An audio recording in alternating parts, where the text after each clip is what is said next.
Hello and welcome back to my YouTube channel. I would like to start off by saying thank you to everyone who watched the last video. It got about over 400 views. I did not expect that though, because that was my first video. And thank you to everyone who clicked on the subscribe button, who clicked on the like button. Although you can't see the dislikes, I think I can. I don't think I got any though. Did I? I'll check. Never mind, I'll just focus on the likes. Those make me feel good.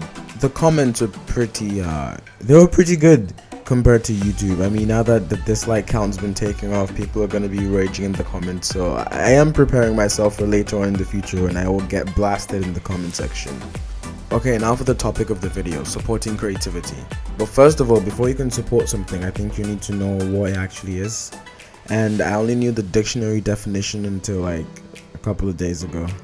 So, according to the Oxford Dictionary, creativity is defined as the use of skill and imagination to produce something new or to produce art. I mean, this definition has to be right, because Oxford is in England and the English made up English, even though some of them don't pronounce it properly. Oh, it's just a bottle of water. Huh? I'm sorry. Are you speaking English?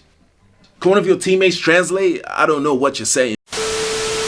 That basically means creativity doesn't just apply to the super talented art students who can draw in their sleep, because I can't really draw. This is the best I can draw, and I have absolutely no idea what that is. I can't even tell what I drew, so there you go.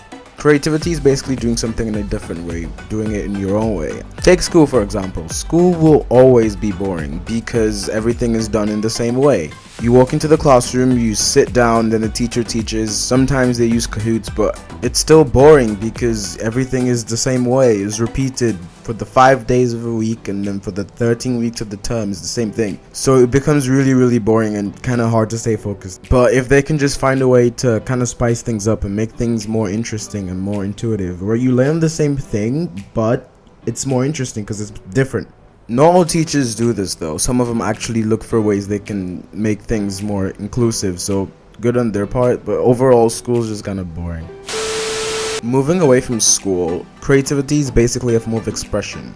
And as human beings, obviously we do have freedom of expression, but some people take that a bit too far, whereby they say mean things to other people and they say whatever comes into their heads and just say, I'm expressing myself. That doesn't make any sense, because you're supposed to express yourself while also not harming other people, because you wouldn't like it if someone expressed themselves at your expense. So just think about things before you do it.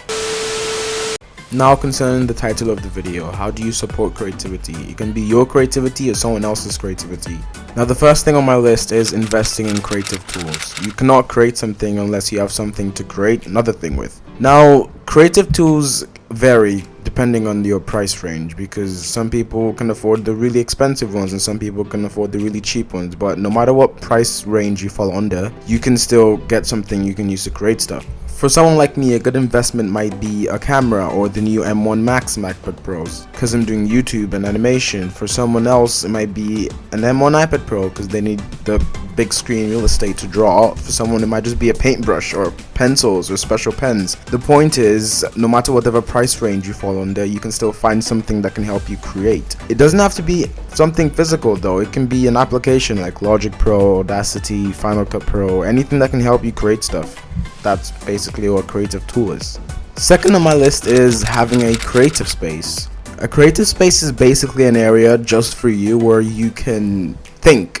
This space or room has to be different from all the other rooms in your house, because it has to really make you think. You have to put things in it that can make you think. If it be pictures of things that inspire you, or people that inspire you, or people related to what you're doing. It could be those LED lights you see on Instagram ads. You can get those if that can get you into that creative space and into that creative mode whereby you can accomplish a lot within a short period of time. There are so many videos on YouTube that show you how you can turn your room into a creative space. This one is one of my favorites because it is as entertaining as it is informative. The third thing on my list is finding inspiration. This can be really difficult because sometimes you get like, I don't know if I can't call it writer's block because it only applies for writers. Creative's block, is that a thing? I don't know. Yeah, sometimes you can get creative's block because you don't know what to do. Your brain just goes like, don't care, don't care, don't care, still don't care. I don't care. Finding the right thing that inspires you is really important, because sometimes you get to that point where you don't know what to do, but when you look at your source of inspiration, you then get something to do.